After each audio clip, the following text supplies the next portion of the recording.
შორეულ გალაქტიკაში დაბნეული ხალხი მომგებიანი კოეფიციენტების ძიებაში აწყდება სხვადასხვა რესურსს. ამ ქაოსში გამოჩნდა ორი დეტექტივი, თავისი საქმის უთანხმო მცოდნე გალაქტიკის ორმა ჯედაიმ ჰუმანოიდების დახმარება დაისახა მისდად. გაზეთებიდან დაწყებული ინტერნეტ სივრცით გაგრძელებული და ინსაიდერული ინფორმაციით დასრულებული ყველაფერი იშიფრება იმისთვის, რომ დედამიწელები მოგებაში დარჩნენ. გამარჯობა ძვირფასო მეგობრებო, სპორტის დეტექტივების მორიგი ეპიზოდი, ბატონი მიხეილ საგარელი, ლუკა ლიევი ისე თქვენთან ერთად ვართ. გამარჯობა. მოგესალმებით. კიდევ ერთ საინტერესო გადაცემას გვირდებით, რაც ბატონი მიშა ჩვენთან ერთად არის, მე ვფიქრობ, რომ ყველა გადაცემა კიდევ უფრო საინტერესო არის. წინაზე იმას არ ვისაუბრე, პირდაპირ ვიტყვი, რომ ჩემი პროგნოზები არ იყო კარგი, ლუკა. ჩემი საშუალოდ. ჩემი ხოლმე საშუალო, თუმცა რაღაცა მაგალითად მილანი ინტერზე ვილაპარაკეთ, ხო, ჩვენმა მაყურებელმაც კი არა და მოვაკაჭიმ გამოკითხა ხალხი ქუჩაში და ყველა მილანი თქვა, მე ცოტა გამიგვირდა უფრო ინტერესკენ მიხებოდი, მაგრამ თქვენი გამოვიცანეთ. და ბატონი მიხეილს დაეთანხმა ამას, რომ მილანი. რა, მე პლუს კიდე ხა ბოლო სეზონების პერიოდების თამაშები გვიჩვენებს, რომ მილანი აშკარად უგებს ბოლო 2 წელია, ხო? ეს გაგზავნა. ფაქტია, შეიძლება იქ ინტერს მაინც მძიმე მატჩი ქონდა ლიგაზე და ამის აქედან გამომდინარე. ახალაც ქონდა იცი რა ატლეტიკოსთან წააგო. ლიგაზე შეგვიძლია ვთქვა 1-2 სიტყვა, იმიტომ რომ სანამ ვიწყებთ ხოლმე უშუალოდ პოზიციების ჩაწერას თქოს. რაღაც დროს უთმობთ, რომ მიმოვიხილოთ რა ხდება ფეხბურთში და ზოგადად სპორტში. ჩემპიონთა ლიგა ყოველთვის აქტუალური საკითხია ხოლმე და მაგერ ჩელსი ბარსელონა იყო და 3-0 მოიგო ჩელსიმ, ჩემ და სამწუხაროდ.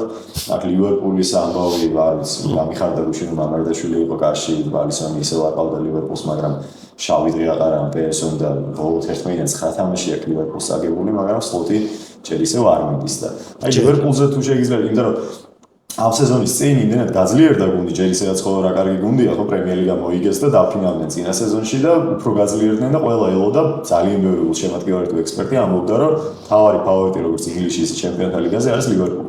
მაგრამ ესეთი საოცარი კრიზისი აქვს ახლა და რით არის ეს გამოწვეული და ყველა საინტერესო ისაა, რომ ფაქტობრივად შემადგენლობა რომ ეწყლობმა დატოვა რეალურად დარჩა, პლუს დაემატა კიდევ რამდენიმე კარგი ფეხბურთელი და ფაქტობრივად უკუგება, ესე იგი ძალიან ცუდი. ეხლა ეს რას ნიშნავს? ეს მე ვაფიქრებს იმაზე, რომ ფაქტობრივად სლოტის ამბავია. არ ყოფნის მას, ანუ თავიდან მოამზადა გუნდი კარგად, როგორც ხაშურის თბილისის დინამო. აი თავის დროზე მაგალითად იგო შუშაკმა კაი გუნდი დააყენა.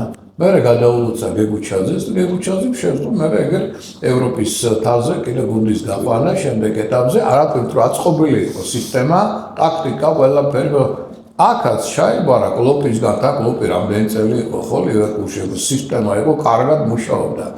ეს 1 წელი, ესე იგი გუნდმა გადაჭრა ინერციით, ჩემის აზრით და ეხლა უკვე გამოჩნდა რომ ის კვალიფიკაცია აღარ არის პლუს რამოსდით ფეხბურთელებს და სპორტსმენებს საერთოდ როცა არის აღმავლობა, ეს საერთოდ კოსმიკური კანონზომიერება იმას მოყვება უცებად აღმავლობა, ხო? დღეს მოყვება დავშოთ ღამე და ასე შემდგომ. ამათ აქვს უკვე ეს მომენტი, ეიფორია და იგივე საქართველოს ნაკრებსაც მოვიდა. იყო აღმავლობა, ხო? ეხლა ჩავარდა. მერე აუცილებლად იქნება ისევ აღმავლობა. იგივე მოვარ ლივერპულს, მაგრამ ეხლა არის დაღმავლობა ეიფორიის მერე, მოიგეს იგი ჩემპიონთა ლიგა იყო ჯერ კლუბთან, მერე აგერ ჩემპიონები გახდნენ ორჯერ და ამ შემდგომში და ინგლისში და შემდგომ და ეხლა ეს პატარა ჩავარდის მომენტია, პლუს ემატება რა? იგივე მთავარი მომწვეველი ძალა სალახი.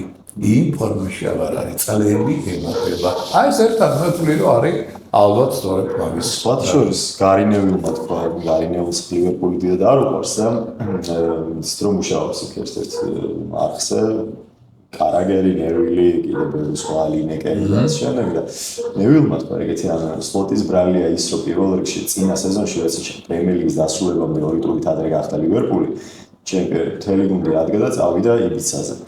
და პირველ რიგში სლოტი გამოირჩეოდა, იყო სუნთრალი, ყველაზე მეც ექცე ყავდა. ერთობოდა და ამ დროს 2 ტურია კიდე პრემიერ-ლიგის დამთავრებამდე დარჩენილია და ეგეთი რამე არ შეიძლება, იმიტომ რომ ფეხბურთელებზე გადადის. იმიტომ რომ მოდი როგორი ამბავი არის, ხო, გახდი ჩემპიონი, კი ბატონო, მაგრამ დამთავრდა სეზონი და მე აღნიშნე, ხო, ბარე. ეგ რაღაცა ზარი შეიარჩია. სლოტმა დამატებით DJ-ის ფუნქციით ვირთვა საკუთარ თავს. კი ბატონო, აი ზუსტად. ნევილმა მაგას დააბრალა, რომ სლოტმა აურია მაგუნჩი ვითარებაო და ეგ ყველაფერი მოდის ამზონში გადმოყოლება. ფაქტის სახეზეა. ყველასთან ყველაფერს აგებს ლივერპული, მაგრამ იმედია დაალაგდებენ რულში. მე მგონია რომ დიდხანს არ გააჩერებენ მას. მე საერთოდ მეგონა რომ აი წაგების მერე უკვე თავადვე წავიდოდა, მაგრამ PSV-სთან სახში 4-1 რო აგებდა მაგრამ საწავლა ხელფასი ხო წარმოგიდგენია. თავი თვითონ როგორ წავა ხა საგამარი გააჩერე. ეგეც არის ხო ამათმა რო გააგდო მე კომპენსაცია უნდა თვითონ წავიდეს არ მოუწევს. ეგ არ მოხდება. კაი, მივხედოთ ახლა ამ კვირას და ბევრი საინტერესო მატჩი, მოდი სანამ დავიწყებთ პროგნოზების შეთავაზებას. მანამ ვთქვათ რომ ჩვენმა კორესპონდენტმა ვაკაჭი, ვახო, გესმის ჩემი. ხო, მოკლედ ვაკაჭი მორიგი გამოკითხვა ჩაატარა ქუჩაში და ავარჩიეთ სამი შეხვედრა, აი ბატონ მიშას დაგვეთანხმდა ხა, რომ ძალიან პრინციპული და მნიშვნელოვანი მატჩებია. ეს არის ლიბერტადორესის ფინალი. ეს არის პალმეირასი ფლამენგო, ეს არის ინტერი სიტი. MLS-ის მეოთხედფინალია უკვე თუ ხო მეოთხედფინალია, ნახევარფინალში გასასვლელი მატჩია. ნახევარფინალში გავიდნენ. თუ ნახევარფინალია, კი ბატონო, ფინალში გასასვლელი მატჩია. შესაბამისად, მესი, რომელმაც შეიძლება კიდევ ერთი ტურნირი წამოიღოს. აი, ამაზე უნდა კითხოს და ფენერბახჩე გალათასარაი. ფენერბახჩე გალათასარაი მოგესალმებით არის ფინალი ყოველთვის უკანასკნელ წლებში თურქეთის ჩემპიონატის. ან ერთი იგებს, ან მეორე, უფრო გალა, ხო და გადაწყდება ვინ არის იდეაში გამარჯვებული. მოდი, ნახოთ რას ფიქრობს ხალხი.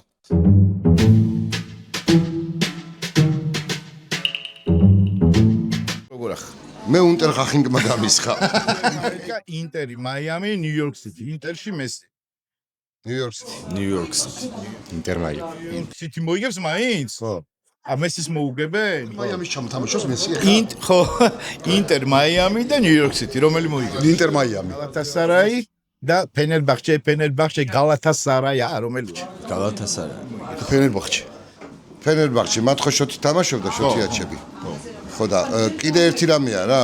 მე დამიჯერეთ, იმიტომ რომ ფრაიერებს უმართლებსო და აზი არა ვარ, რა ვთქვი ხა რა სიტყვები ვილაპარაკე და ამიტომ დამიჯერეთ, შეიძლება გავარტყა. ამერიკა და ანგლიის თამაშია. მართლა მაგარი თამაში. სამხრეთ ამერიკა ვიცი ქვემოთ როა. ხო, აქეთკი, აი ბრაზილია, ბრაზილია, არგენტინა, ხო, ჩილე. გაუნათლებელი ხალხი რო ცხოვრობს. 100-ზე რო არ არიან. მანდის არის ეკვადორი, რამე ამ. ხო, კი. ხო და ეხა იქ თამაშობს პალმეირასი და ფლამენგო, რომელი მოიგებს? პალმეირასი. აი თამაში იქნება. მაგარი აი დაგლიჯავ, ნუ ბრაზილია რა. პალმეირასი და ფლამენგო, რომელი მოიგებს? ფრე. ვა, ეგეთი რამე არავის ჯეჯერობით ფრე არავის არ უთქვია. ხედავ? მოსმინეთ ხალხის აზრი, მათ შორის ძალიან ცნობილი პიროვნებების აზრიც. რა სიტყვით ბატონო? ნუ მე მაგალითად დავესტართავის დროზე მინდა გითხრათ, ეს როცა სან-პაულუს და რიო-დე-ჟანეიროს გუნდები თამაშობენ, ეს არის სრული კოშმარი სტადიონზე ყოფნა, იმიტომ რომ ორი ადგილია საშინელი. ერთი არის სტამბული, როცა გალათასარაი ფენერბახჩე თამაშობენ, კონდა ეს ბედნიერება, და მეორე არის როცა თამაშობენ სან-პაულუს და რიო-დე-ჟანეიროს გუნდები, როგორც ახლა გვაქვს პალმეირას. ნუ იქ რა ხდება, ეს ყურის ბარაბანი რა დღეშია და რა ორკესტრები უკრავენ და რა სამბა მიდის ცალკე და მერე ცალკე მიდის ეს ყვირილი და მთელი ნუ ხომაგობა რაღაც სასწაული და მერე ჩხუბებიც არის რასაკვირველია. ნუ ეს რაღაც არამქვეყნიურია და ეს უნდა ნახოს, იმიტომ რომ სხვაგან ახლა ევროპაში ეს დრამის მაინც ვერ ნახავთ. რაც არ უნდა ახლა მადონინა იყოს და მთელი ეს ისინი სუპერ კლასიკოები იქ რაც ხდება სტამბულში და რიოში, ეს არის რაღაც ენით აუწარელი ამბავი.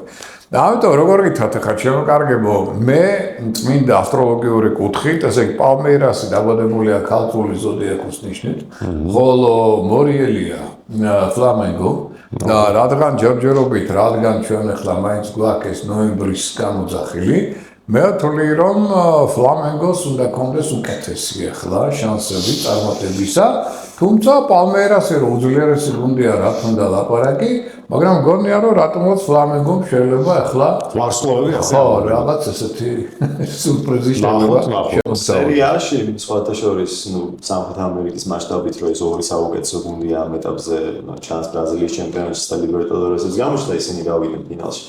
ბრაზილიის სერიაში პრაქტიკულად გადაწყდა რომ ფლამენგო გახდება ჩემპიონი, მიყვებოდნენ ბოლომდე ერთმანეთს. ცოტა დარჩა იგი დამთავრებამდე და 5 გოლი უკვე სხვაობა. ასე რომ ფლამენგოს მაგარი დუბლის შესრულების შანსი აქვს თან ორივეგან პალმეირასის დამარცხების და მეორე მხრივ პალმეირას ჩემპიონატი წააგო ფლამენგოსთან და ერთი შანსი დარჩა რომ ლიბერტადორეს ფინალი მოიგოს. ამის ყურებას გირჩევთ ყველგან ამ თამაშის, ყველას ამ თამაშის თან არის მონუმენტალზე ბუენოს-აირესში, რივერის სტადიონზე, რომელიც სასწაულის სტადიონია, რომელიც განაახლეს. იქნება გადაჭედილი, არ ვიცი არგენტინელები რომ მილენ ის ფუტბოლს შემატკივრებენ, ამას მეხი ჩამოვარდნას ან რაღაცას. ერთი მე რაც ვიტყვი, მაგას არ დავწერ, მაგრამ აიც ვისაც დააინტერესებს, კარგი მსაჯი დანიშნეს ამ შეხვედრაში, ერერა არის არგენტინელი მხოლოდ მსაჯი იქნება მაგ თამაშზე და ერერა ესეთი ყვითელი ბარათების ამოღება უყვარს, ასე რომ ვისაც სურთ შეგიძლიათ. სამივე ეს თამაში რომელიც შევთავაზეთ, ხო, სამივეში პრინციპში იკითხება ძალიან ბევრი ყვითელი ბარათი, იმიტომ რომ პრინციპული დაფესებია. კი, უდავო. გალა ფენერი გალატასარაი ფენერი ჩემკარგებო ეს მართლა უნდა იქ იყოთ რა სტადიონზე, იმიტომ რომ სანახაობა არ ნახული. ეხლა რაც შეეხება შანსებს ამ ეტაპზე, გასაგებია რომ გალატასარაი უკეთეს ფორმაშია, თუმცა ახლა წააგო სენჯურთან და მაგრამ მე მაინც ვთვლი რომ ოსიმენის ამბავია, მანდ ოსიმენი როცა არის მოედანზე გუნდის სუსხანაირად ჩანს. სუსხანაირად იყენებს ყველა მომენტს. ოსიმენი არ არის და ჩათვალეთ რომ თავი მოჭრილია ამ გუნდს, ხო? რეალურად იმხელა ძალა, რეალურად. ეხლა აი ეს არ ვიცი, ოსიმენი იქნება თუ არა. აი ამაზე იქნება ბევრი რამ დამოკიდებული თუ ოსიმენი იქნება, რასაკვირველია ძალიან დიდი შანსი აქვს რომ გაიმარჯვოს, მაგრამ მე რა თქმა უნდა ოსიმენის გარეშეც გაიმარჯვოს, მეხოთი იმისა რომ მე კომაგო ფენერბახჩეს. ოდიდანვე, თავიდანვე, მაგრამ გალატასარაის სხვათა სამჯერად რატო ვაძლევ ესე იგი მაინც პლუს. სასტორი ზოდიაქოს ნიშნით არის დავადებული გალა და კურვა ფენერი. ეხლა რადგან სასტორისთვის უკეთესი პერიოდი დგება, ასე ვთქვათ, იღბალი მათკენ არის, ყველა იმ კომპონენტს რომ თავი დავანებო წვრთნელი, ტაქტიკა, ფეხბურთელები, ფორმა ამის გარდა წმინდა ვარსკვლავური კუთხით მათქი რომ გალატასარაის მეტი შანსი აქვს. იდეალურად გაშიფრული, გინდა სპორტული მიმართულებით და გინდა ვარსკვლავური. ოსიმენის აპოფნას ნიგერიის ნაკრებიც ემსხვერპლა და გავიგზავნე დაშავდა თამაშის მიმდინარეობისას და ვეღარ მოიგეს, მე პენალტებში წააგეს, ასე რომ ნიგერიის გარეშე ჩაივლის მუნდიალი. ისევ. კი ბატონო. ხო, მოკლედ ეს პოზიციას ნახე და მივადექით ახლა თავარ ცენტრალურ მოვლენას შეერთებულ შტატებში, მსოფლიო ჩემპიონატი ჩატარდება სხვათა შორის მომავალ წელს ამ ქვეყანაში არ დაგვავიწყდეს. იმედს ვიტოვებთ, რომ ამ მსოფლიო ჩემპიონატის გმირი ისევ იქნება ლიონელ მესი. ოღონდ ჯერ სანამ იქამდე მივალთ, ჯერ უნდა იყოს გმირი მაიამის ინტერის. ნიუ-იორკ სიტი არ არის ცუდი გუნდი. ცუდი კი არა, უკანასკნელ წლებს თუ ავიღებთ, მაიამი ახლად აღმოცენებული კლუბი არის მაინც და ნიუ-იორკ სიტი ტრადიციულად ძლიერია. იქიდან მოდის ლოს-ანჯელესი და LAFC ძალიან ძლიერია. ასე რომ მაგარი ფინალი გვექნება იდეაში და აი აქ რა სიტყვით, აბა ვის მოდი ახლა ესე ვთქვათ, რომ მე ბიჭებს ცოტა ეხა თქვა და რატო გეტყვით, წმინდა ვარსკვლავური კუთხით. რატო? იმიტომ რომ ესე იგი ტყუპები ზოდიაქოს ნიშნით არის დავადებული ნიუ-იორკ სიტი, ხოლო ინტერ მაიამი შენი ზოდიაქოს ნიშანია ჩემო გავუმერთ, ხო? ორივე ეხლა აღმავლობის პერიოდი. ამიტომ ეხლა ეს უკვე ჩვეულებრივი თამაში, მე ვიტყოდი პრე. აქნებოდა პრე. მაგრამ რადგან აქ გვინდა, ხო ვიღაცამ უნდა მოიგოს, მე მაგალითად მიმაჩნია რომ აქ ლეო მესის ფაქტორი იქნება ძალიან მნიშვნელოვანი, იმიტომ რომ ამ კაც რეალურად ამერიკაში არაფერი მოგია ისეთი, ხო? და ეხლა მე მგონი ამ მსოფლიო ჩემპიონატის წინ, მე მგონია რომ დამუხტავს თვითონ ლეოც თავის მოთამაშეებს და რატოაც გონია რომ აი აქედან ლეოს ფაქტორიდან გონია რომ აი უფრო ინტერ მაიამის საბოლოო ჯამში დარჩება გამარჯვებული, თუმცა ეს რო იყო ჩვეულებრივი თამაში, მე ვამბობ პრე. ხო, მაგ კიდევ რამდენიმე ფაქტორია ის რომ სახლში თამაშობს. მასპინძელი ძალიან მნიშვნელოვანია შტატებში ეს არის. ერთ და 50%-ს გმატებს კიდე. მაგრამ შეხვდა გახსოვს ლეო მესის გამო არგენტინამ როგორ ითამაშა. აი მარტო ის აკა და ენკაც მარტო სოფლიო ჩემპიონი ყველაფერი ქონდა, ხო? ეჭვმა გაფიქროს მაკლია მარტო ემელესის მოგებაო ისეთები აქვს. ხო, მაგრამ მაინც მუნდი ძალიან შემართული, აი მარტო ლეოს გამო იკლავდნენ თავს ყველაფერს რომ თავი დავანებოთ. ხო, თავისთვის უნდა, მაგრამ ლეო როგორ დარჩა? ვარსკვლავებზე რო ლაპარაკობთ ბატონო მიხეილო. ვარსკვლავები თუ არის ინტექსშია ვარსკვლავები, ხო? წაშიც არის, მაგრამ ისიდან ჩამოსული რა არის, მაგრამ რა როგორი თამაშობიც არის სამარცხინო. არის. არიყვნენ მაშინ ეს ვარსკვლავები არიყვნენ მოედანზე იყვნენ მაგრამ კიდევ კარგი რომ ხანდახან მარცხდებიან თორე ისე უინტერესო იქნებოდა ეგეც არის კი მოკლედ ინტერზე ვაკეთებთ აქ ფსონს იმედია მე ვთვლი LAFC-თან კონკურენტი ლეო მესი გიორგი არეკეჩი ჩემი დაბადების დღეზეა მარტო ერთ დღეს თლათ გადასარევი 24 ივნისს არის დაბადებული ბატონი ლეო კარგი, მოკლედ ნახოთ რა გამოვა ამ ყველაფერიდან, ახლა მე და გიორგი შემოგთავაზებთ ჩვენი. ბატონო, ხო, სანამ დავიწყებ ლუკა ერთი აღვნიშნო, დღეს საღამოს, ანუ ხოლმე როცა ჩვენი გადაცემა დაიდება უკვე ჩატარებული იქნება ეს თამაში. უბრალოდ მინდა აქედან მადლობა გადავუხადო გიორგი შერმანდინს, რომლის გაცილებაც იყო. კი, ნამდვილად. პროფესორ დღეს, მაგრამ კიდევ მეორე გადაცემა დაიდება ეს თამაში ჩატარებული იქნება. წარმატებები საქართველოს ნაკრებს გვინდა მეორე მსოფლიოს ჩემპიონატზე მოხვედრა კალათბურთში.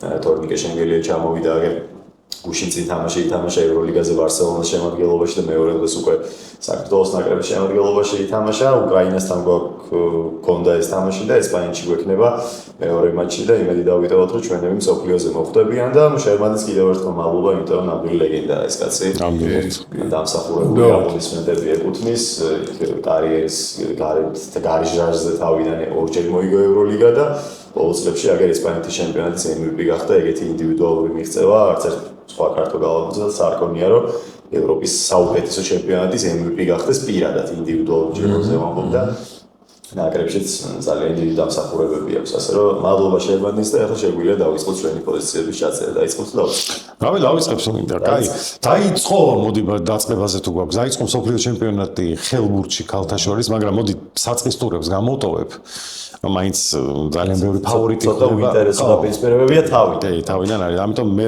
შემდეგ გადაცემაში უკვე კარგად გავხურდებით და შევეხებით ამას. მე დავიწყებ ბელგიით. ამ ტურში საჯი არ ვიცი სამწუხაროდ, მაგრამ არის ანდერლეხტი სენჟილი. სუპერ მატჩია. რო გადახედოთ მათ დაპირისპირებებს, ხოცავენ ერთმანეთს. იმედია რომ წესიერ მსაჯსაც დანიშნავენ და იქნება კარგი ჯახი, მაგრამ აქ 4.5-ზე მეტ ოთალბარეს ყოველთვის აქვს ნორმალური კოეფიციენტი. მგონია რომ ბევრი ბარათი იქნება. კარგახანია ბარათებს არ შევხები ვარ, ასე რომ მოდით ახლა აი ამ გადაცემაში რამდენიმე პროგნოზს შემოგთავაზებთ. ანდერლეხტი იუნიონ სენ-ჟილი იქნება ბევრი ყვითელი ბარათი. თქვენ თვითონ გადაწყვეტეთ რამდენი გინდათ. კარგი, ესე იგი, თურქეთის ჩემპიონატზე ვისაუბრეთ. შედარებით ნაკლებად საინტერესო შეხვედრა შევეხებით, მე რომელიც არის უკვე დღეს. მათ ყველაფერი უინტერესო იმის გარდა ეგენი ერთმანეთს ხდებიან. აგერ საქართველოს ნაკრებმა ითამაშა ქოჯაელში მოგეხსენებათ ბოლო თამაში თურქეთის წინააღმდეგ. იყავი და მოგეწონა კი. ხო, მომეწონა ძალიან. ერთი საოცარი სტადიონი აუშენებია, 5 წლის წინ აშენებულია. და მაგის მერე ამ ქოჯაელის სპორტს დიდი პროვინცია ქოჯაელი საკმაოდ და უნდათ რომ ძლიერი გუნდი ყავდეთ. კარგი შემადგენლობა შეკრიბეს ამ სეზონის წინ. თავის სტადიონზე როცა თამაშობენ, საშინაო თამაშებს როცა ატარებენ ნიმინიარის სეზონში, საკმაოდ კარგად გამოიყურებიან. თუ რამე კულები მოაგროვეს, ყველაფერი სახლში. სტუმრად აგებენ ყველაფერს. თამაში აქვს გენშლერთან საკუთარ მოედანზე, რომელმაც პირიქით სტუმრად ყველაფერი წააგო, ასევე როგორც ქოჯაელმა, მაგრამ ეხლა ქოჯაელში არის თამაში. 40,000 არის სტადიონია და მართალია ახლა თურქეთის ნაკრებისგან განსხვავებით ამათ თამაშებზე სულ არ ივსება, მაგრამ 20-25,000 კაცი სტაბილურად დადის და გამომდინარე იქიდან რომ ეს გენშლერ ბილინგი ერთ-ერთი აუტსაიდერია, საკმაოდ სუსტი გუნდია. მე ვფიქრობ, რომ ქოჯაელმა სახლში თავის გულშემატკივრების თვალწინ კარგი ლეგიონერების დაიმატეს, უნდა დაამარცხოს ეს გენშლერი და კოეფიციენტი მომეწონა ძალიან 1.9 აქვს ერთიანზე, ასე რომ მე ვფიქრობ, რომ შეიძლება დამაჯერებოდაც მოუგოს ეს თამაში ქოჯაელმა გენშლერს, ასე რომ ჩვენი მიგნება ქოჯაელი სტადიონის ხათრით დაწერა ვერსია. არა, ისედაც ნამგონი როგორც გუნდი უფრო ძლიერი. უკეთესი გუნდია, ჩანს ზემოთა უფრო ზემოთაც არის წყილში. კარგი, მოგებებზე თუ ლაპარაკობთ, მაშინ მეც ერთ წელს ეგეთ შემოგთავაზებ. აიაქსი გრონინგენია, ნახეთ ალბათ რა კატასტროფულ მდგომარეობაშია ფლაგმანი ხო ნიდერლანდური ფეხბურთის. მაგრამ ეს არის აიაქსი, მიუხედავად კრახისა ხო რომელიც განიცადა უკანასკნელ პერიოდში და იქაც მთავარი მწვრთნელი სასწრაფოდ გასაშვებია, მაინც მაყურებელი გადაჭედილია კრუიფ არენა. რეიტინგი გაგაუშვეს ეს მეორე ეს არის მოლარიობის შემსრულებელი. არა ეს არ არის მთავარი მწვრთნელი მოლარიობის შემსრულებელი. რეიტინგი გააგდეს ეხლა არსაბან არის ის როგორც ჩანს მაგრამ ეხლა ფლატ ეგრეც არ არის რომ შემადგენლობა ყავს ნორმალური უბრალოდ ესე მიეწყო ეხლა ეს ალაგები სადმე და ის ათლეტი კი არა ის ერინტეხა დაინიშნა არა ლერკუზენშტაინის გააგდეს უარი ვულვერჰემპტონზე ლაპარაკი მან ხა ვულსში წასვლაც ვარდება ის ვულზი რა ისთვის მიდის ცოტა ვერ ხვდები სხვა თემაა კარგი მოკლედ გრონინგენი ამ სეზონში მშვენიერი გუნდია თუმცა სადღაც ესეც უნდა დასრულდეს ხა უკანასკნელ 10 მატჩში აიაქსს აქვს ერთი მოგება ეხა ესე არ შეიძლება წარმოუდგენელია სახლში თამაშობს და ერთი და 7 აქვს მოგებაზე ეგ მეც ვიფიქრე მაგრამ აიაქსი აუცილებლად მოუგებს გრონინგენს და სხვაერთ არ შეიძლება ფავორიტი უფრო აიაქსი კი ბატონო სხვა პერიოდში ეხლებოდა 1-2 არა გეთახმები მეც შევხედე მაგ თამაშს და ვიფიქრე რომ აიაქსმა უნდა მოიგოს ბოლოს და ბოლოს მე მინდა რომ საქართველოს ჩემპიონატზე თქვა 1-2 სიტყვა ორი თამაში ურჩიო მაყურებელს მაგრამ აქედან ერთ წავიღებ მოკლედ როგორც უმაღლეს ლიგაში ისე მეორე ლიგაში არის ძალიან საინტერესო ვითარება განსაკუთრებით ვისაც არ უნახავს ცხილს გადახედოს მეორე ლიგაში რა სიტუაციაა ჯერ ერთი რუსთავს მინდა რომ მიულოცო გადმოსვლა და უნდა რუსთავი უკვე გაინაღდა ერთი გუნდი გადმოდის პირდაპირ და რუსთავმა პირველი ადგილი გაინაღდა ასე რომ უკვე ეროვნულ ლიგაში არიან უმაღლესში და ერთი თამაში სწორედ ეგ არის რომელიც მინდა ურჩიო მაყურებელს მაგრამ ესე ჩაწერით არ შევწერ გონიო რუსთავია რუსთავმა გაინაღდა გადმოსვლა არაფერი აღარ ემუქრება გუშინ დააღნიშნეს კარგად და მე ვფიქრობ რომ შემდეგი დღეების გააგზავნეს სლოტი ყავდა იკეიფა იმაში გაყავდა სლოტი ვიცაზე თუ იკეიფა ლივერპულმა რუსთავიც იკეიფებს მე მგონი ხა ხელს არაფერი არ შეუშლის და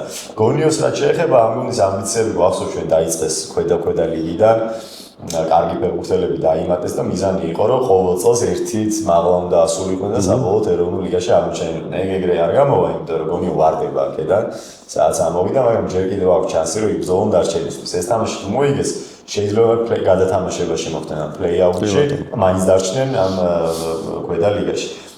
ასე რომ მე მგონია კოეფიციენტიც კარგი ექნება გონიოს მოგებას ვფიქრობ რუსთავთან, მაგრამ უფრო მეტად ვფიქრობ და გამიკვირდა მე დღეს კოეფიციენტი რომ ნახე გარეჯი იბერია არის შუაკვირაში მოიგო ორივე დილამას და იბერიამაც ისევ თანაბარი რაოდენობის გულები აქვს ამ გუნდებს და ორი ტურია დარჩენილი.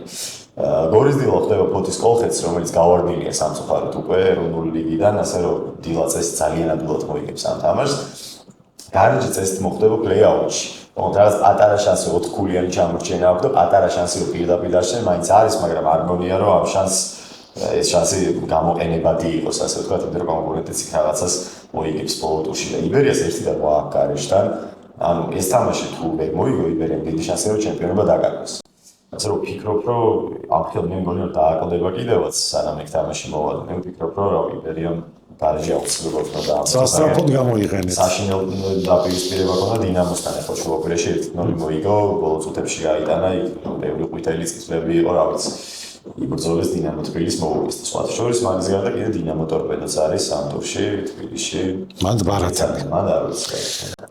ტრადიციული ბარათანი. მე გირჩევ გარეჯი კომაგების დაპირისპირება და ეგეც ისტორიას ბარდება ნელ-ნელა ისეთ კატასტროფულ ფეხბურთს თამაშობენ. რა მე პირდაპირ ვეუბნები რომ კოშმარია რასაც თამაშობენ ასე რომ სხვაგან სალაპარაკოთ. კომაგები მაინც ფორმაში არის. არა უკვე გონიო მოუგებს რუსთავს ეგრე მგონია და უბრალოდ უფრო მეტად შემოგთავაზებთ გარეჯი იბერია შვენიერი. კარგი, იმდენი ვახსენეთ რომ არ შემიძლია არ გამოვიყენო. კარგი, ჩავწერეთ ჩვენ გავაფენერი. მე ავიღებ ამ თამაში წითელი ბარათი იქნება. კი. არ რამდენი ყვითელი როგორც ჩემი პროგნოზი იქნება რომ აი ამ კონკრეტულ შეხვედრაში იქნება წითელი ბარათი. არა ჩვენ იმას არ ვამბობთ ვისი არა, ეგ ძალიან თავამი გადაწყვეტილება იქნება. თამაშში ამოვა წითელი ბარათი, სუყე კოეფიციენტი ექნება მაგას. ბარათებზე მსუყე ექნება ყვითელ ბარათებზე. პირდაპირ ერთი წითელი ბარათი იქნება, ან ერთი ფეხბურთელი ორ ყვითელს მიიღებს, რაც ავტომატურად აუწყობს. და მობიერი ხარში. მე არ გამიკვირდება ორი წრო იყოს და სამი წრო იყოს. ეგ ახლა მაყურებელმა თვითონ განსაჯოს რამდენად თამამი. აგერ მაგალითად წინა გადაცემაში თუ გახსოვთ რომ ასენ ნაციონალი პენიაროლი მაგ თამაში ორივე მიიღო. აქეთაც აი აქაც გონია რაღაც ამბეგვარი. კი ბატონო. აი მეც დავასრულებ ლუკა და ეგეთი დერბი არ არის და არაფერი თითქოს განსაკუთრებული და გამორჩეული, მაგრამ ბარათებს ერთს დავწერ მაინც ამ ბოლო თამაშს. ნუ აი მარტივად ავხსნი რატო, ეს არის მეორე ბუნდესლიგა, ფიურტი ბოხუმი. კი ბატონო. ბოხუმი რაც ჩემპიონატი დაიწყო და გასულია რამდენი 12-13 ტური, არის პირველ ადგილზე ყვითელი ბარათები. წინა თამაში გითხარი. არ არის არავინ. წინაზე ერთი მიიღო ყვითელი. თუ მიიღო რო საერთოდ გუშინ არ მახსოვს იმაზე ვიტყვა, მაგრამ ნუ კუთხურები აღიარე. კუთხურები იყო ძალიან ბევრი რა ჩენდაზე. 20 სუჩი. ფაქტი არის რომ ახლოს არ არის არავინ იმდენად ბოხუმი. კიდევ ერთი ფაქტორი არის რომ მე-14-მე-15 ადგილებზე არიან გასავარ ზონასთან არის ორივე ახლოს და უშუალო კონკურენტები არიან და მესამე და მთავარი ფაქტორი არის აქ რომ იარნო მინიფელდია საჯი ეგეთი გერმანელი არის ვინ არის მაგრამ იარნო მინიფელდი არის გვარად ეს კაცი და ამ სეზონში რაც იმ საჯას საშუალო დილებს 7.25 ბარათს სიგიჟეა. ანუ თითო თამაშში მინიმუმ 7 ბარათს იღებს. ეს უკვე გარანტირებულია. ანუ ყველაზე უხეში გუნდი და ყველაზე კაცრი საჯი. როგორ გამომეტოვებინა ახლა ეს თამაში. ახლა მოსულ ფიქრობ, კარგ სიტყვის თუ მკაცრს ხო და მაინც მკაცრი თქვი ხო? კაცრი. კაცრი უდრის კაცს ნუ ესე იგი გაძევებაც არ იქნება გამორჩეული. აქ ვიტყვი რომ მინიმუმ 6 ბარათი ამ შეხვედრაში იქნება. ჩვენი ერი მიგნება. ნახევარზე მეტი. გამოიყენეთ მეგობრებო, მე მგონი არ იყო სულ დივერსიები, მრავალფეროვანიც იყო. ჩვენ შევეცდებით რომ შემდეგ გადაცემისთვის კიდევ უფრო საინტერესო თემები დავამუშავოთ და არ დაგავიწყდეთ. დალაიქება, გამოწერა ჩვენი არხის და კომენტარები დავიტოვოთ, რას ფიქრობთ თქვენ? ავი ახლა მე უნიკალურ შანსს გაძლევთ რომ ბატონ მიხეილი ახლა ხშირად არ საუბრობს ფეხბურთზე, უფრო სხვა გადაცემებში სხვა რაღაცებზე საუბრებია და ჩვენთან აგერ ზუსტად სათქვენო ამბავია თან რაც თქვა გამართლდა ყველაფერი. შეგიძლიათ გადახედოთ ხოლმე შემდეგ ტურებს, პარასკევს თუ აქ გადაცემა ძირითადად პარასკევის შაბათი კვირის თამაშებს ვეხებით ხოლმე და დაწეროთ რომელ თამაშზე გაინტერესებთ თქვენი აზრი და ვკითხავთ, წავიკითხავთ. კი ბატონო, ზად ვარ გემსახუროთ. რომელ მწვრთნელზე, რომელ ფეხბურთელზე, არა მხოლოდ თამაშზე. რაზეც გაინტერესებთ, ბატონო მიხეილის აზრი შეგიძლიათ დავიწეროთ და ჩვენ ავსებებთ ვკითხავთ ამის შესახებ. დიდი მადლობა. მადლობა თქვენ და წარმატებები ყველას. დროებით, კარგად.